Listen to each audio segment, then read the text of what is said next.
नमस्कार, बहुत स्वागत है आप सभी का। आप देख रहे हैं भारत की खबर। मैं हूं सौरभ शर्मा और आज भारत की खबर में हमारे मेहमान हैं पॉलिटिकल कमेंटेटर प्रोफेसर संगीत रागी जी। सर, बहुत स्वागत है आपका। नमस्कार। आज बात करनी है सर, मोदी बार बार क्यों जीत रहे हैं और राहुल गांधी का प्रॉब्लम क्या है। मैं पहले एक शुरुआत में कैविएट दे देता हूं, ये मेरा ओरिजिनल आइडिया नहीं है। मैंने कहीं एक ये लेख पढ़ा था, बता भी देता हूं, प्रिंट में शेखर गुप्ता जी ने एक लेख लिखा था, तो उनका एक बेसिक आर्गुमेंट मैं उठा रहा हूं और वहां से हम लोग इस बात पर बहस करेंगे। उन्होंने कुछ नई बात कही है। उन्होंने कहा बाय एंड लार्ज, मोटे तौर पर अगर आप देखें तो नरेंद्र मोदी या ये बीजेपी, इसकी जीत की या इनकी जो कोर आइडियोलॉजी है उससे जुड़े जो बातें हैं, चार मुख्य बातें हैं जो मोदी को जिताती हैं लोगों की नज़र में। पहली बात हिंदुत्व, दूसरी बात है राष्ट्रवाद, नेशनलिज्म, तीसरा वेलफेयर स्कीम्स, जितनी सामाजिक योजनाएं चल रही हैं डीबीटी वाली, जन कल्याण की, और चौथा उन्होंने कहा लोगों को दिखता है विजिबल इंफ्रास्ट्रक्चर का निर्माण हुआ है। आज हाईवे हर राज्य के अंदर विस्तार हुआ है, एक्सप्रेसवेज बन रहे हैं, पोर्ट्स बन रहे हैं, हर तरीके का इंफ्रास्ट्रक्चर काम, उसको कोई झुठला नहीं सकता, कांग्रेस भी नहीं। तो चार मोटे प्लैंक हैं। हर राज्य की अपनी अलग तासीर होती है, अपने अलग मुद्दे होते हैं, वो अलग वजह है, लेकिन ये चार चीजें हर किसी को दिखती हैं। अब उन्होंने आर्गुमेंट ये दिया कि राहुल गांधी क्या कर सकते हैं इसमें, और खास तौर पर वो अपोजिशन में राहुल गांधी की बात कर रहे थे। तो उन्होंने कहा कि भाई हिंदुत्व में आप बीजेपी की रेस में नहीं आ सकते, आना भी नहीं चाहिए, वो जो उसका स्ट्रांगेस्ट पिच है और आपका नहीं है। दूसरा उन्होंने कहा कि वेलफेयर स्कीम्स चल रही हैं, नरेंद्र मोदी ने टारगेटेड अच्छी वेलफेयर स्कीम्स डिलीवरी करके दिखाया है। राहुल गांधी की पार्टी ने भी कुछ राज्यों में ये काम किया है, जैसे तेलंगाना में किया है, कर्नाटक में किया है। वो इसका मॉडल दुनिया को बताएं कि भाई हम भी ये काम करते हैं और अगर कर सकते हैं तो हम इनसे बेहतर कर सकते हैं, ये बताएं। तीसरा उन्होंने कहा इंफ्रास्ट्रक्चर, जहां मोदी सरकार केंद्र में है वो ये काम कर रही है तो इसका क्रेडिट तो उसी को मिलेगा, इसमें बहुत ज्यादा कुछ उनके हाथ में नहीं है। उन्होंने कहा कि चौथा पॉइंट सबसे इंपॉर्टेंट है, राहुल गांधी की कांग्रेस ने राष्ट्रवाद के मुद्दे को अपने हाथ से क्यों जाने दिया, यह बात करनी है। उनका कहना था कि भाई इंदिरा गांधी हो या राजीव गांधी, भी ज्यादा इंदिरा गांधी, उन्होंने कभी राष्ट्रवाद पर कॉम्प्रोमाइज नहीं किया, नेशनलिज्म पर कोई कॉम्प्रोमाइज नहीं किया। आज याद दिलाती है कांग्रेस की पाकिस्तान के 2 टुकड़े कर दिए थे। बीजेपी वाले भी मानते हैं कि बहुत बड़ी बात हुई थी बांग्लादेश का क्रिएशन, लेकिन राहुल गांधी कहां कितनी दूर ले आए अपनी पार्टी को उस राष्ट्रवाद से कि आज वो ऑपरेशन सिंदूर में ये पूछते हैं कितने जहाज गिरे। आज उनके पार्टी के नेता बालाकोट की एयर स्ट्राइक पर, सर्जिकल स्ट्राइक पर सवाल मानते हैं। तो उन्होंने कहा कि बाकी चीजें आपके बस में ना हो। ये एक मुद्दा तो ऐसा था जिसपे आप फ्री रन ना चाहते तो मोदी को ना देते, लेकिन आपने ये मुद्दा भी छोड़ दिया। सहमत हैं आप? देखिए, जरा थोड़ा सा इस पे सोचिए जरा सा। हिंदुत्व का मुद्दा भारतीय जनता पार्टी के पास पहले भी था, राष्ट्रवाद भारतीय जनता पार्टी के पास पहले भी था, लेकिन दोनों के होने के बावजूद भी भारतीय जनता पार्टी केंद्र में सत्ता में नहीं आ पा रही थी। तो फैक्टर कौन सा था जो भारतीय जनता, राष्ट्रीय स्वयंसेवक संघ पहले भी था, विश्व हिंदू परिषद भी पहले था, सब चीज था। एक फैक्टर जो सबसे बड़ा फैक्टर काम किया भारतीय जनता पार्टी को सत्ता में लाने का और बने रहने का, और वो है नरेंद्र मोदी की क्रेडिबिलिटी, नरेंद्र मोदी का गुजरात का मॉडल और नरेंद्र मोदी का पर्सोना और डिलीवरी। ये बहुत महत्वपूर्ण है। इस बात से मैं बिल्कुल सहमत हूं कि आज जो कांग्रेस पार्टी की दुर्दशा है उसमें सबसे बड़ी भूमिका इस बात के लिए है कि वो एंटी नेशनल प्लैंक की तरफ चला जा रहा है धीरे-धीरे। Anti national. और हुआ क्या, इसके बारे में कुछ चीजें रहस्योघातन जब होता है तो बड़ा हैरानी होती है। थोड़ा जानकारी जो अंदर की खबरें निकल करके आती हैं और जो कांग्रेस के लोग ही बताते हैं कि कांग्रेस का जो एक थिंक टैंक हुआ करता था, जो कांग्रेस के लिए काम करता था आइडियाज के लेवल पर, उसको सारे वामपंथियों ने घेर लिया है। अब आप राहुल गांधी के जितने एजेंडे को आप देखेंगे तो वो सभी एजेंडे पर लगता है कि वामपंथी छाप आपको दिखाई पड़ेगी। लेटेस्ट ये है वो ग्रेट निकोबार आइलैंड। अब आप सोचिए निकोबार आइलैंड को आप देखिए, जैसे आज हम स्ट्रेट ऑफ हॉर्मुज कह रहे हैं, मलक्का स्ट्रेट को कल यदि भारत चोक करना चाहे, सपोज कि चाइना के साथ हमारा कुछ हो और मलक्का स्ट्रेट को चोक करना चाहे ताकि चाइना को हम एंट्री देने या चाइना को हम डैमेज करने की कोशिश करें, तो हमारे लिए बहुत ज़रूरी है कि निकोबार आइलैंड पर एक बहुत बड़ा, जैसे सिंगापुर है, उसने हम एक बड़ा बेस बनाना चाहते हैं, मोदी सरकार बेस बनाना चाहते हैं। अब उसका विरोध कौन है? उससे सबसे ज़्यादा किसके इंटरेस्ट को डैमेज हो रहा है? पाकिस्तान में चीन को डैमेज हो रहा है।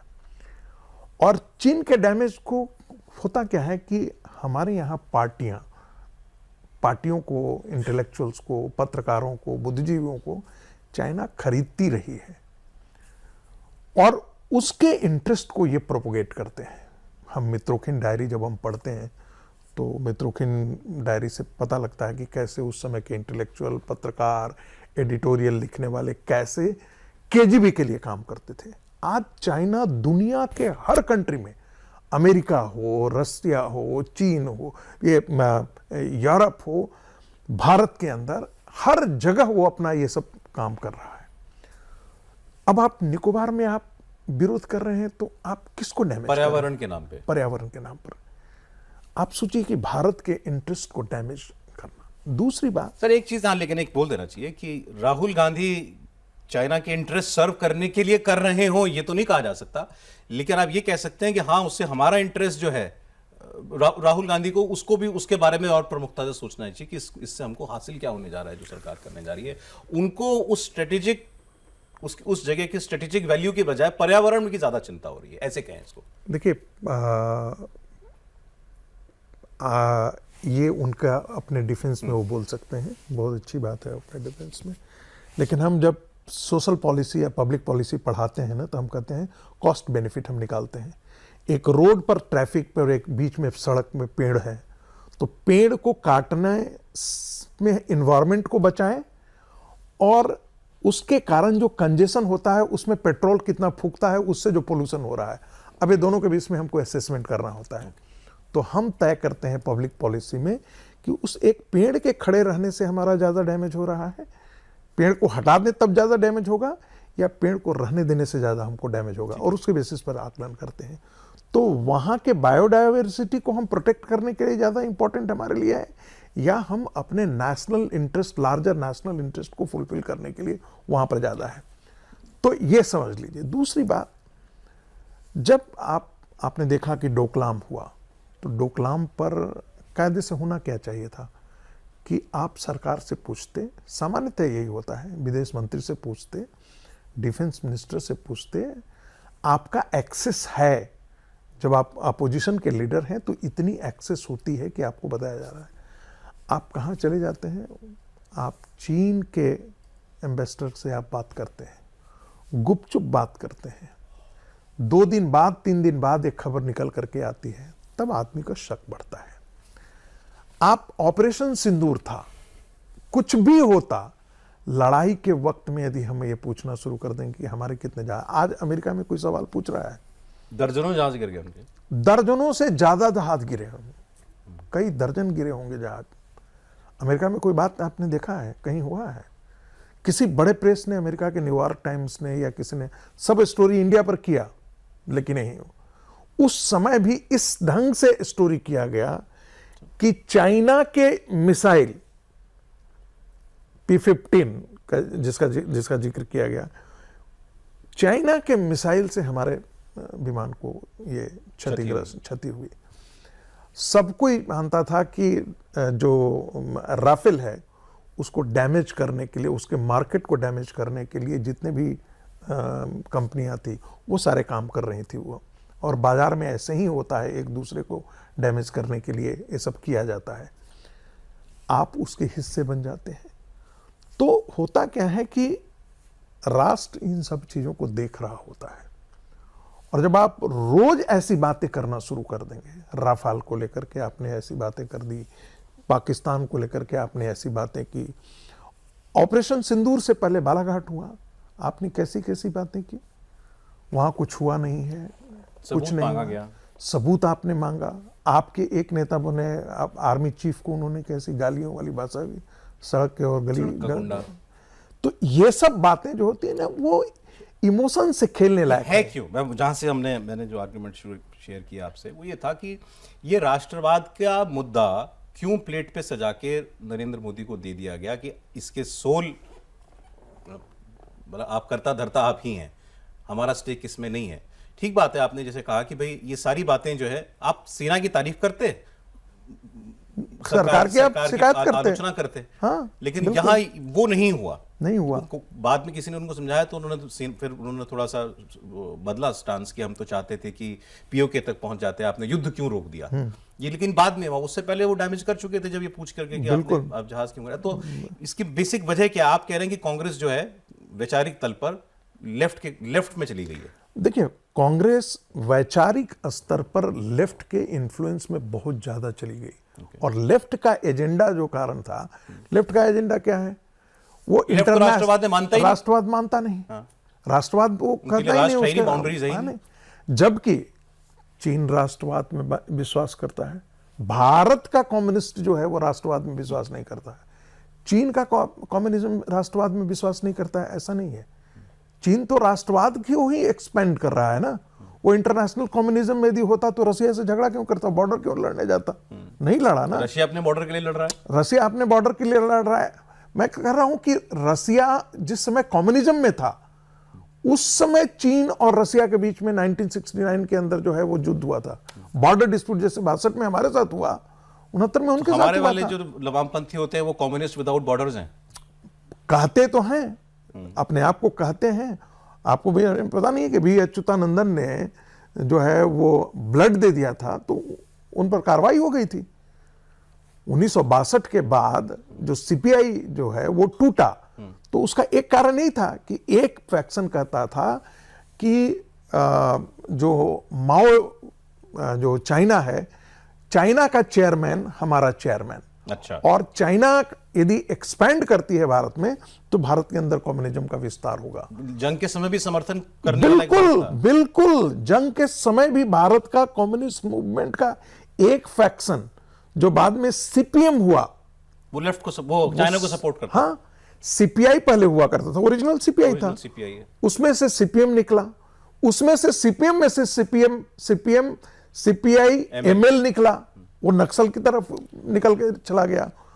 बट ये कांग्रेस में ये ट्रेंड कब से शुरू हुआ? जैसे कि मतलब बात हम अभी कर रहे थे, राष्ट्रवाद का मुद्दा तो कांग्रेस के नजदीक हमेशा रहा है। भाई आप पंजाब का ही देख लें, अगर कांग्रेस की पार्टी की सरकार ने हिंदुस्तान के दो सबसे खून खराबे वाले काल जो हैं वो देखे हैं, कश्मीर की इंसर्जेंसी जब शुरू हुई और पंजाब में जब टेररिज्म हुआ, दोनों वक्त कांग्रेस की सरकार थी। तो आप ये भी नहीं कह सकते कि उसको उस दृढ़ता से, उस निश्चय के साथ डील नहीं किया गया, किया गया था। पर आज क्या हो गया? देखिए, कश्मीर का सवाल तो उस दृढ़ता के साथ नहीं कांग्रेस पार्टी ने किया। अच्छा, नहीं किया। यदि कांग्रेस पार्टी कश्मीर को दृढ़ता के साथ कायम करती तो ये स्थिति नहीं बनती। मैं नेहरू जी की बात नहीं कर रहा, नहीं, लेट 80s से बाद में भी मैं बात कर रहा हूं कि उस प्रकार से कश्मीर को हैंडल ही नहीं किया। कश्मीर को, पंजाब को बिल्कुल इन्होंने बहुत स्टर्नली रोका। पंजाब के अंदर जो टेररिज्म जो है वो है, उसको उन्होंने बहुत मजबूती के साथ ये किया। और उसमें मानना पड़ेगा कि उस समय केपीएस गिल जो है उनको डीजीपी ले गया, बेअंत सिंह को लाया। तो कहा जाता है ना, जो सबसे बदमाश आदमी हो उसी के हाथ में आप चाबी दे दीजिए, छड़ी दे दीजिए, वो क्लास का मॉनिटरिंग बहुत अच्छा करेगा। तो ऐसे लोगों को वहां पर लाया गया। यहाँ भी कैविएट जरूरी, लोग कहेंगे कि आप फिर ऑपरेशन ब्लू स्टार को जस्टिफाई कर रहे हैं। ब्लू स्टार को जस्टिफाई नहीं किया जा रहा है। नहीं, ब्लू स्टार को कोई जस्टिफाई नहीं कर रहा है। उस वक्त पंजाब के सेपरेटिज्म को रोकने के लिए एक फर्म हैंड की जरूरत थी, वो दिखाया गया।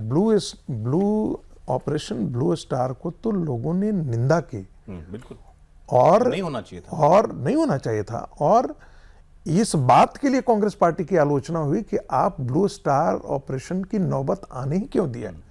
आपने सिख मूवमेंट को कंट्रोल करने के लिए और अपनी पार्टी को खड़ा करने के लिए आपने भिंडरावाला को पैदा किया, ताकि सिख जो एक मूवमेंट था उसको कंट्रोल करने के लिए आपने एक पैरेलल, आपने एक रेडिकल रिलीजियस मूवमेंट को, एक मूवमेंट को, भाई अकाली दल आ चुका था ना, अकाली दल आ चुका था, आपको उसको काउंटर करने के लिए आपने एक रेडिकल एलिमेंट को आपने खड़ा कर दिया, आपने उसको पैटर्नाइज किया।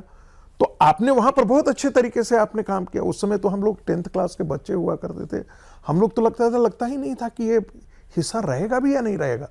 जैसे कश्मीर को लोग बात करता है, वैसे ही जब हम लोग 10th क्लास 11th क्लास में थे तो लगता था क्या पंजाब का सूबा हमारा हिस्सा बना रहेगा या नहीं रहेगा। लेकिन कांग्रेस ने उसको कंट्रोल किया, उसको मुख्य धारा में लेकर के आया। आज कांग्रेस पार्टी क्या कर रही है, आज कांग्रेस पार्टी नेशनलिस्ट एजेंडे को सावनिज्म, नेशनलिस्ट सावनिज्म के तौर पर डिक्लेयर कर देती है। ये कौन ऐसी भाषा बोलता है? ये हमारे लेफ्ट के लोग बोला करते थे। हिंदू मैजोरिटेरियनिज्म, ये कौन ऐसी भाषा बोलता था? ये लेफ्ट की भाषा होती थी। ये सारे लेफ्ट के एजेंडे को कांग्रेस पार्टी ने उठा लिया। लेकिन अभी उनका स्टेटमेंट आया ना, इससे अलग मुद्दा है, लेकिन इससे आपको सोच पता चलती है। पंजाब के पूर्व, माफ कीजिएगा, महाराष्ट्र के पूर्व मुख्यमंत्री अशोक चौहान का स्टेटमेंट आया ना, उन्होंने कहा देश में दो ही विचारधारा रहेंगी, हैं, उन्हीं की लड़ाई है। एक हिंदू राष्ट्रवादी फासिस्ट सोच है, ऐसे उन्होंने बताया, मतलब उनके शब्द थे ये। आप ये देखिएगा कि ये तो ये हिंदू राष्ट्रवादी फासिस्ट, ये वो फासिस्ट, बीजेपी आरएसएस ये फासिस्ट शब्दावली जो है ना राइट विंग के लिए कौन यूज करता है? लेफ्ट यूज करती है। भाई मुसोलिनी को, हिटलर को गाली कौन देता था? कम्युनिस्ट लोग गाली देते हैं। लेकिन स्टालिन को फासिस्ट नहीं बोलते थे। स्टालिन ने 10 मिलियंस मरवा दिया। माओ ने कल्चरल रिवॉल्यूशन में कम्युनिस्टों अपने ही काडर को मरवा दिया, 1 करोड़ लोगों को मरवा दिया। स्टालिन ने अपने यहां मरवा दिया, करोड़ों लोगों को मार दिया गया। कहा जाता है कि वहां तो रेजिमेंटेशन ऑफ माइंड हुआ करता था। एक मैंने पुस्तक पढ़ी थी और वो कम्युनिस्ट ने लीडर ने लिखा था। कहा कि चाइना के अंदर स्कूल में माओ की तस्वीरें लगी रहती थी और उस पर लिखा हुआ होता था कॉमरेड माओ इज वॉचिंग। अच्छा, किस ब्लड से आप हैं? व्हाइट ब्लड है या रेड ब्लड? व्हाइट ब्लड का मतलब अमेरिकन, यानी कैपिटलिज्म को सपोर्ट करने वाला, या कम्युनिज्म। रेड ब्लड मतलब, लेकिन वो फासिज्म नहीं है उनकी डिक्शनरी। माने आप जो राष्ट्रवाद की बात करें वो फासिस्ट। इतना रेजिमेंटेशन ऑफ माइंड है। रेजिमेंटेशन ऑफ माइंड का मतलब एक ही दिशा में सोचना, नहीं तो हम जिंदा ही नहीं रहने देंगे। वो आइडियोलॉजी दूसरों को कहती है। आप अच्छा दुनिया में आपने देखा होगा सबसे ज्यादा ह्यूमन राइट्स का वायोलेशन कम्युनिस्टों ने किया। भारत के अंदर, बंगाल के अंदर कम्युनिस्टों ने दूसरी आइडियोलॉजी को सर्वाइव, केरला के अंदर सर्वाइव नहीं करने दिया। और सबसे ज्यादा भारत में माओइस्ट कैसे पनप पाया अगर ये आइडियोलॉजी नहीं, इसको कोई पीछे से सपोर्ट करने वाला नहीं था तो? मैंने कहा ना, और सबसे ज्यादा ह्यूमन राइट्स की बात कौन करता है? लेफ्ट। यही लोग बात करते हैं। अगेन कांग्रेस पे लाता हूं मैं। यूपीए, क्योंकि पीछे हमारे पास जो उदाहरण है, हमने इंदिरा गांधी से बात शुरू की, यूपीए के 10 साल का लेटेस्ट उदाहरण है। उस सरकार में कहीं ये ट्रेंड दिखाई देते थे क्या? उसमें भी क्या लेफ्ट लीनिंग्स जो हैं वो हावी होनी शुरू हो गई थी, ऐसा लगता था या नहीं? ये उसके बाद का डेवलपमेंट है। नहीं, लेफ्ट मूवमेंट पूरा हावी था। अच्छा, आप जो सोनिया गांधी की एक काउंसिल जो बनी हुई थी, जो जिसके अध्यक्षा Sonia Gandhi ji, national advisory council, Vinayak Sen को लाया गया था, नहीं लाया गया था? आपको याद है? डॉक्टर विनायक सेन, जिनको पकड़ करके छत्तीसगढ़ में जेल में रखा गया था, डॉक्टर थे और माओइस्टों के लिए काम करते थे। उनको पकड़ करके उनको छुड़वाने का काम किसने किया था? उस समय की यूपीए की सरकार ने की थी। सल्वा जुडूम एक महेंद्र कर्मा नेता हुआ करते थे। वो कांग्रेस के नेता हुआ करते थे, छत्तीसगढ़ में कांग्रेस के नेता थे वो। उन्होंने ये सल्वा जुडूम ये किया था। लेकिन सल्वा जुडूम को डैमेज किसने किया? सिविल डिफेंस मूवमेंट था वो। सिविल डिफेंस मूवमेंट था। और मजेदार बात है कि उस समय पी चिदम्बरम वगैरह सब इसके समर्थन में थे। लेकिन चूंकि सोनिया गांधी के जो काउंसिल थी उसमें लेफ्ट लीनिंग वगैरह के लोग थे सारे बैठे हुए, उन्होंने इसको मना किया। और मना करने के बाद में जब सुप्रीम कोर्ट में मामला गया, आपने उपराष्ट्रपति चुनाव के समय भी आपने देखा था कि जिन जज साहब ने उसके खिलाफ फैसला दिया वो उपराष्ट्रपति पद के नॉमिनी थे ऑपोजिशन के। और उसके समय मेरी एक पुस्तक आ रही है अभी इसी पर, नक्सलिज्म पर। उसमें जो कोर्ट की जो भाषा थी वो बड़ी हैरान करने वाली थी। उन्होंने जो कुछ भी लिखा वो एक लेफ्ट का एक डॉक्यूमेंट था, उससे समूचा कोट करते हुए लिखा था, जिसके खिलाफ इस देश में एडिटोरियल लिखे। कई ऐसे अखबार थे, टाइम्स ऑफ इंडिया ने एडिटोरियल लिखा, पायनियर ने एडिटोरियल लिखा, अरुण जेटली जी ने संसद में इस पर भाषण दिया कि भाई ये क्या लैंग्वेज है कोर्ट का। एक तरफा आप किसी एक आइडियल, उसमें था कि आप नक्सलवाद पनपता कैसे है, पॉवर्टी है, अनएम्प्लॉयमेंट है, गरीबी है, असमानता है, इसके कारण है।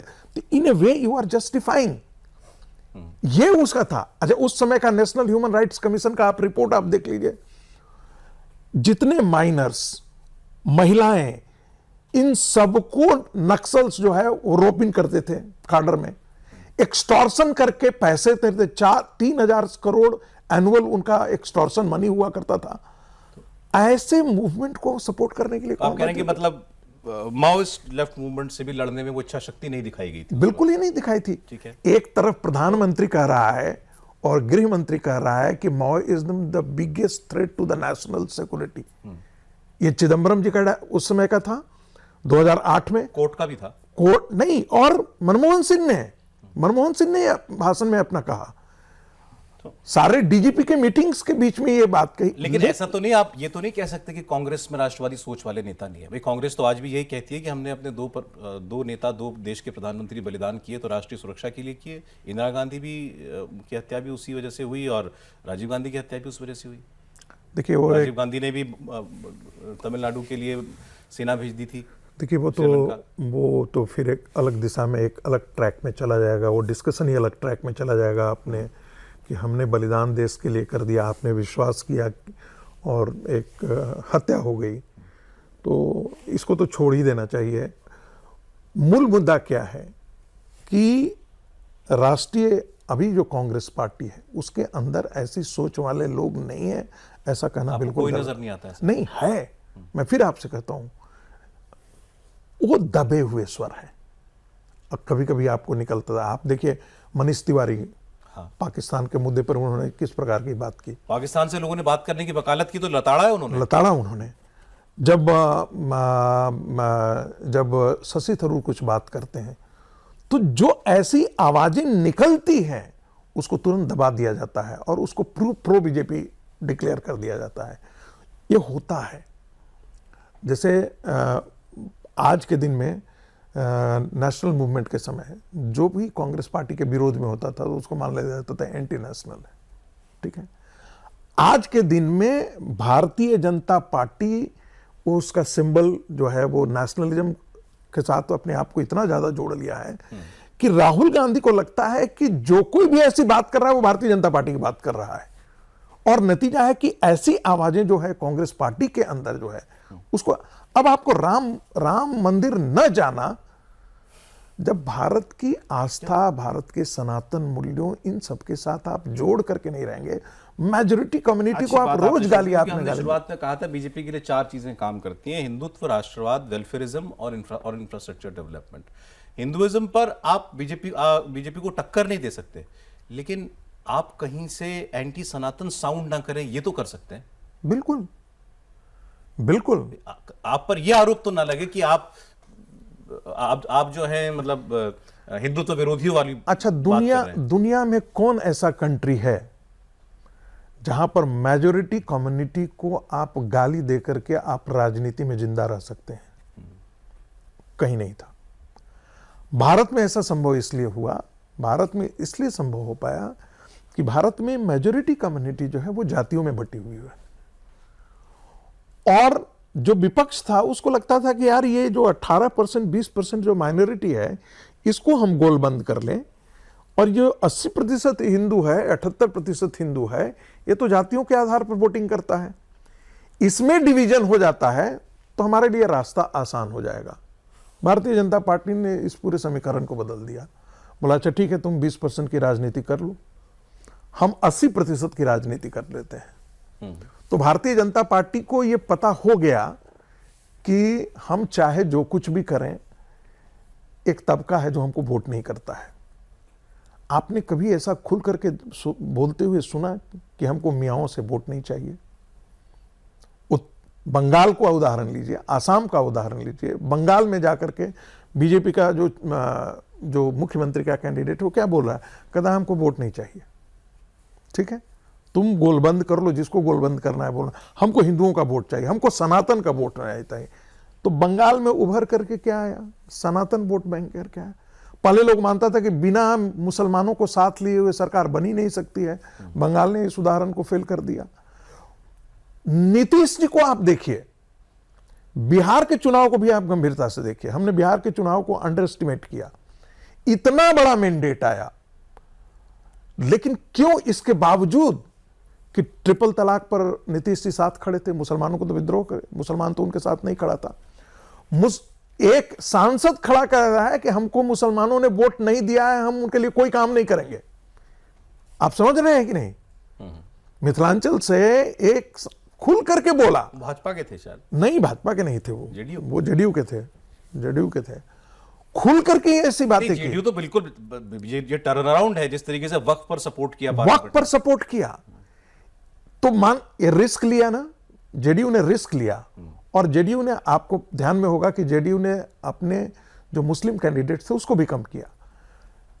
ये रिस्क लेते हुए क्यों रिस्क लिया? उनको पता था कि ये वोट बैंक एक खड़ा हो चुका है, हमको वोट नहीं मिलता है, इसलिए ये जरूरी है कि इस वोट जो है हमारा, इसको हम कंसोलिडेट करें। ये बात हम क्यों कर रहे हैं? ये सारे उदाहरण जो प्रोफेसर साहब ने दिए कि राष्ट्रवाद आपने छोड़ दिया, हिंदुत्व में आप टक्कर नहीं दे सकते, लेकिन आपको बीजेपी ये कहे कि ये मुस्लिम लीग की पार्टी है, जैसे प्रधानमंत्री कहते हैं, उनको ऐसा अवसर आप चाहते तो ना देते, लेकिन वो आपने तब जब केरल में इंडियन यूनियन मुस्लिम लीग आपका एलआई है, आपने कहा कि वो बहुत सेकुलर पार्टी है, या जब तमिलनाडु में डीएमके के साथ आप अलायंस में थे और वो डेंगू मलेरिया सब सनातन को कहते थे, उनके जो बेटे हैं स्टालिन के, तो उस वक्त अपने आप को उससे आपने अलग नहीं किया। तो ये सब एक छवि निर्माण होती है ना एक आपकी पार्टी की। देखिए, सब कोई जानता है कि मुस्लिम लीग जो थी वो भारत के विभाजन में सबसे बड़ा सूत्रधार मुस्लिम लीग था।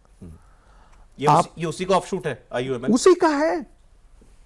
आपको मजेदार है, आपको जानकारी होनी चाहिए कि 40 में से 30 तो हमारे कॉन्स्टिट्यूएंट असेंबली में रह ही गए थे, वो हमारे कॉन्स्टिट्यूशन बना रहे थे। अच्छा। और जिन्ना के बाद, सॉरी, पंडित नेहरू के बाद जो दूसरा भाषण आदमी दिया था वो तो मुस्लिम लीग का आदमी था। जिस दिन भारत विभाजन हुआ है 1947 के दिन, 15 अगस्त 1947 के दिन, जिस समय ट्राइस्ट विद डेस्टिनी जो पंडित नेहरू का सबसे बड़ा, माने जो सबसे ज्यादा कोटेड भाषण है, उसका दूसरा वक्ता कौन था? वो तो मुस्लिम लीग ही था। उसके सेक्रेटरी भारत में रह गया, उसका ट्रेजरर भारत में रह गया, बड़े बड़े नेता भारत के अंदर रह रहे हैं। सोहरावर्दी ने तो अपना समूचा इनकम टैक्स वगैरह सारा अपना सोल्व करवाया पंडित नेहरू से, उसका विधिवत उस पर डॉक्यूमेंटेड है। उसके बाद वो पाकिस्तान 1 साल बाद चला गया। बुचर ऑफ कोलकाता कहते हैं वो। बिल्कुल। तो वही मुस्लिम लीग था। आप मुस्लिम लीग के कॉन्स्टिट्यूशन को पढ़ लीजिए, छोड़िए मुस्लिम लीग तो चले जाने दें। पीएफआई के लोगों को आपने कैसे छोड़ दिया था? पीएफआई कर्नाटक चुनाव के समय पीएफआई का जरा देखिए, पीएफआई कहां से बना है? सिम्मी के साथ। सिम्मी पर तो एक्शन लिया था सर यूपी गवर्नमेंट ने। सिम्मी के साथ खड़े हुए थे। क्या ऐसी बातें कर रहे हैं आप? मुझे तो दबाव में उनको करना पड़ा। नहीं तो आपको याद है कि 2004 के अंदर टाडा जो केस था उसको नेशनल इशू बनाया था कांग्रेस पार्टी ने, और कहा था कि सारे मुसलमानों को फंसाया जा रहा है। चलो मान लेते हैं, जब 2004 में यूपीए की सरकार बन गई थी तो टेररिस्ट एक्टिविटीज में क्या हिंदू फंसे गए या सबसे ज्यादा मुसलमान ही है? और उसको काउंटर करने के लिए आपने भगवा टेररिज्म का आपने ये किया। आपने सोचा कि अरे 2004 से पहले ये बहुत बड़ी गलती थी, भगवा टेरर वाली थ्योरी फ्लोट करना। और जिसने फ्लोट की उस वक्त के गृह मंत्री थे शिंदे साहब, वो बाद में पलट गए कि मुझसे तो एक भाषण देने के लिए कहा गया था तो इसलिए मैंने दे दिया। लेकिन आपने बदनाम करने की कोशिश की ना, आपने इक्वेट करने की कोशिश की ना। बिल्कुल। क्योंकि सारी बातें की, तो फिर ऑप्शन क्या है? कांग्रेस को क्या भूमिका लेनी चाहिए? देखिए, कांग्रेस की स्थिति आप देखिए आज। कांग्रेस, मैं बार बार कहता हूं, कांग्रेस पार्टी आज एक क्षेत्रीय पार्टी के तौर पर आ गई है। पूरे देश भर में 4123 विधायक हैं संख्या जी। उसमें से 676 विधायक जो है वो कांग्रेस पार्टी के हैं, यानी कि 16.4% के आसपास किया है। तो मैं इसे रीजनल पार्टी के तौर पर ही आज ओवरऑल हम पिक्चर यदि हम देखते हैं तो, और दूर दूर तक कांग्रेस पार्टी के पास कोई भविष्य ऐसा मुझे नहीं दिखाई दे रहा है कि अल्टरनेटिव के तौर पर भारतीय जनता पार्टी के अल्टरनेटिव के तौर पर आ जाए। आने वाले दिनों में हो सकता है कि विपक्षी पार्टियां यदि अपने दुर्दिन से बाहर निकल करके आती हैं, कांग्रेस आउट ऑफ बॉक्स यदि पॉलिटिक्स नहीं करता है, आप हिंदुत्व को गाली देकर के इस देश में अब आप खड़े नहीं रह सकते, क्योंकि हिंदू वोट बैंक एक बहुत बड़ा वोट बैंक खड़ा हो चुका है। दूसरी बात, जब तक आप राजनीति में नए प्रयोग कांग्रेस पार्टी नहीं करती है, तब तक कोई आपको एक ऐसा एजेंडा लेकर के आना पड़ेगा जो पॉजिटिव एजेंडा हो और जो लगता हो कि नरेंद्र मोदी की क्रेडिबिलिटी को भी डैमेज करे और हम उससे बेहतर है। ये आपने पॉजिटिव एजेंडा। सबसे बड़ी बात, नरेंद्र मोदी की क्रेडिबिलिटी के सामने राहुल गांधी की कोई क्रेडिबिलिटी नहीं है। कांग्रेस के लिए नेतृत्व का सबसे बड़ा अभाव है। मैं आपको ये गंभीरता से वहां तो परिवर्तन मुमकिन नहीं है। नहीं तो अगर वही एक इलाज है। देखिए, आप भारतीय जनता पार्टी, बस एक लाइन, भारतीय जनता पार्टी में नरेंद्र मोदी को जरा माइनस कर दीजिए, फिर आप स्थिति देखिए। अमित शाह को माइनस कर दीजिए, फिर आप स्थिति देखिए, तो भारतीय जनता पार्टी कहां खड़ी थी 2009 के चुनाव तक? कहां खड़ी थी? वहीं खड़ी थी, 114। लीडरशिप आप कह रहे हैं, नेतृत्व होता है डिसाइसिव। नेतृत्व बहुत बड़ा है, जिस पर जो रैली एंकरिंग पॉइंट, जैसे मॉल में कोई स्टोर एक होता है ना, वो एंकरिंग स्टोर होता है, उसके कारण बाकी और अगल बगल के दुकान के सब बिक जाते हैं। वैसे ही लीडरशिप एक एंकरिंग रोल की भूमिका में होता है। ठीक है सर, वो नरेंद्र मोदी है। अभी चुनौती तो कांग्रेस के सामने बहुत बड़ी है। अब सवाल ही, जैसा प्रोफेसर साहब ने कहा, कि क्या वो out of box thinking Congress party और राहुल गांधी करने में सक्षम है, तो आगे भी बात करेंगे इसमें। बहुत धन्यवाद सर, प्रोग्राम में आए। आप देख रहे थे भारत की खबर, आज इतना ही।